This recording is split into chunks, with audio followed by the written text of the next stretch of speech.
The Young and the Restless. Spoilers Fridays, the 7th of August, 2026.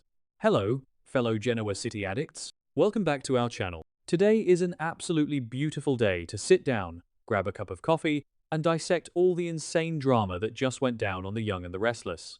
We have so much to talk about regarding the Thursday, August 6th episode, so let's jump straight into the madness. I cannot believe they did that. I am literally shaking with rage right now because Billy Abbott has officially crossed the line from being a lovable, chaotic mess to just an absolute, irredeemable disaster of a human being. I am typing this up at 2 a.m. because I just finished watching the latest episode and I need to get this out of my system before I explode. Are you kidding me with this guy? Am I the only one who is just completely done with Billy's massive, fragile ego? He literally took the one thing Sally Spectra explicitly asked him to keep quiet about and weaponized it, completely throwing her to the wolves. And for what? To score some petty points against Adam and Victor? It makes my blood boil. Let's back up for a second, because I need to talk about that massive blowout fight between Sally and Billy. I have been watching this show since 2015, and this is honestly one of the most frustrating dynamics they have ever written. Sally looked him dead in the eye and told him she kept the Newman media sale a secret because he couldn't handle it. And she was 100% right, because the absolute second he found out, what did he do? He ran his big, stupid mouth straight to Victor Newman. Because Billy Abbott simply cannot stand it when he isn't the smartest guy in the room, even though he literally never is.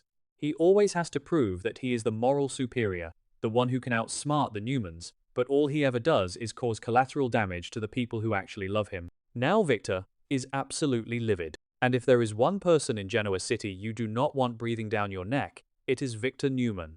Sally sold Newman Media to Adam on the strict, non-negotiable condition that Victor never finds out. She knew that if Victor found out, he would destroy her. He would crush her career and her life just for the sport of it. And Billy knew that too, but he just didn't care.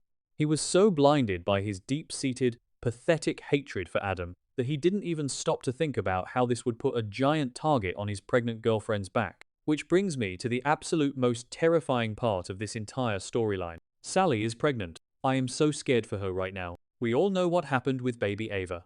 We all remember the absolute agony Sally went through when she lost that little girl. It was some of the most heartbreaking television I have ever seen, and Courtney Hope acted her heart out.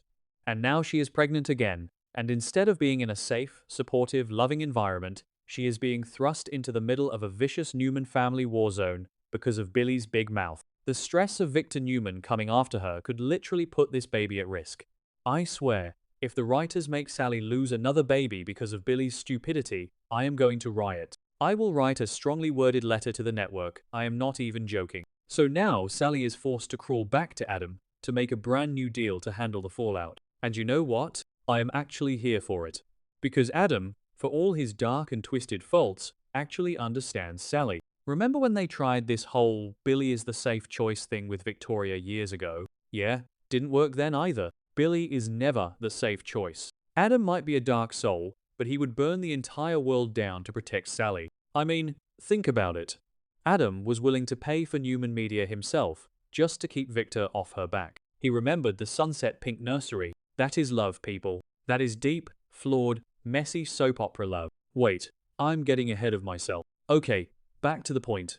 Sally is sitting there, trying to do major damage control, and she has to negotiate with Adam all over again. Part of me thinks she is just doing this to save her own skin and protect her unborn child. But another part of me is screaming that this is the writers actively pushing them back together. And honestly, good. Sometimes I contradict myself because I really wanted Sally to find peace, and I thought maybe Billy could give her that. Like, I genuinely rooted for them for a hot minute. I wanted Sally to have a normal, drama-free life. But no, I was wrong. I was so incredibly wrong. Billy is toxic in a way that is just exhausting and self-righteous.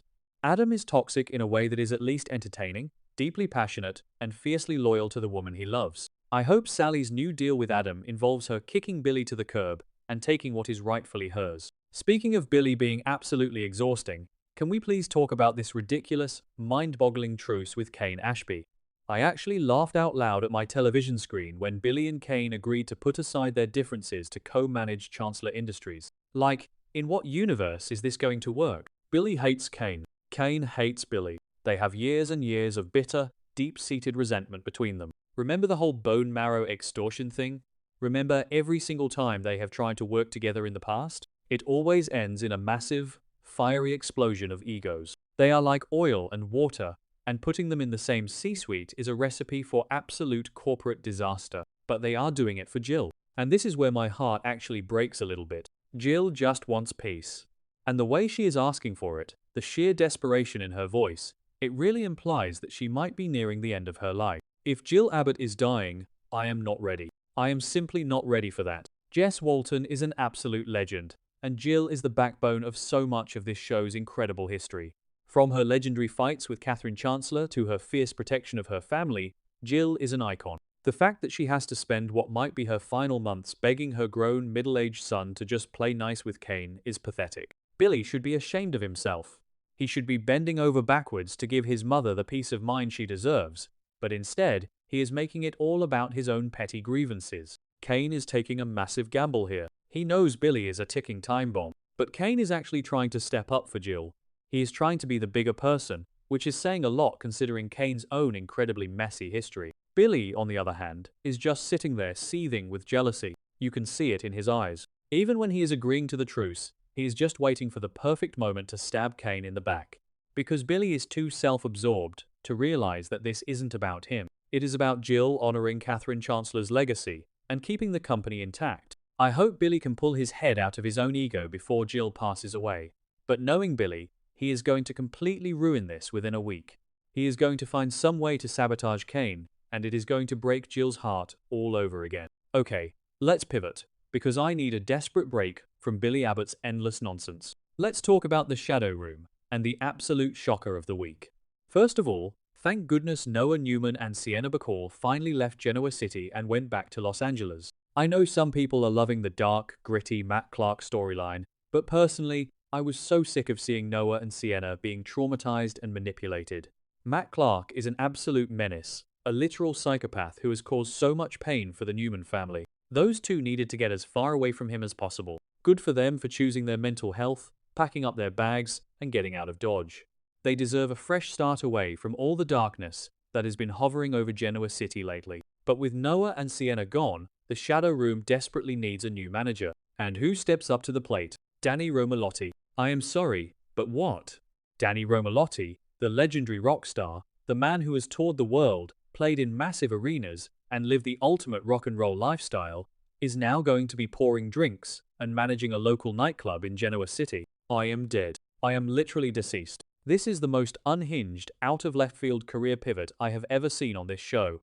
I had to rewind the episode just to make sure I heard him correctly. Did you see Christine's face when he told her? Cricket was absolutely gobsmacked, and I do not blame her one bit. She is sitting there, probably expecting him to announce a massive new European tour, or maybe a lucrative residency in Las Vegas, and he is just like, "Hey babe, I'm gonna be the new manager at the local dive bar." I mean, I know the Shadow Room is supposed to be this cool upscale club, but still, it is such a massive step down for a guy who used to sell out stadiums. Christine's jaw practically hit the floor. She has stood by this man through so much drama, through all the Phyllis madness, and now she has to process the fact that her rock star husband is going to be dealing with liquor distributors and breaking up bar fights on a Tuesday night. But you know what? As incredibly weird as it is, I kinda get it. I really do. Danny wants to stay home. He wants to be close to Christine. After all the intense drama they have been through over the decades, and after finally getting back together and finding some stability, he doesn't want to be on a tour bus for 9 months out of the year anymore. He wants to sleep in his own bed. He wants a normal routine. And we did see him helping Sienna behind the bar on opening night, and he looked like he was having an absolute blast. He was charming the customers, mixing drinks, and just enjoying the vibe. So maybe this is exactly what he needs at this stage in his life. A low-stakes, fun job where he can just vibe, play some good music, and talk to the locals. Plus, think about the sheer comedic potential here. Can you imagine Phyllis walking into the Shadow Room, already spiraling out of control about Victor and Matt Clark and whatever else she has going on, and seeing her rockstar ex-husband wiping down the counter with a dirty bar rag? She is going to lose her absolute mind. The interactions are going to be pure television gold. I am honestly here for bartender Danny. Bring on the cocktail shaking, the late-night heart-to-hearts, and the deep, philosophical advice he is inevitably going to give to all the drunk and depressed Genoa City residents. I can already picture Nick Newman sitting at the bar, pouring his heart out about his rehab struggles, while Danny slides him a club soda and offers some rockstar wisdom. It is going to be amazing. So, what is coming next? I am genuinely dreading the fallout of this Billy and Sally situation. I really am.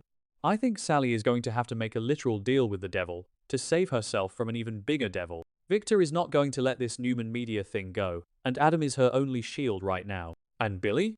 Billy is going to completely self-destruct at Chancellor Industries because he fundamentally cannot handle Kane being successful or getting any praise from Jill. I just pray, I really pray, that Sally's baby makes it through this immense stress safely. She deserves to be a mother so badly.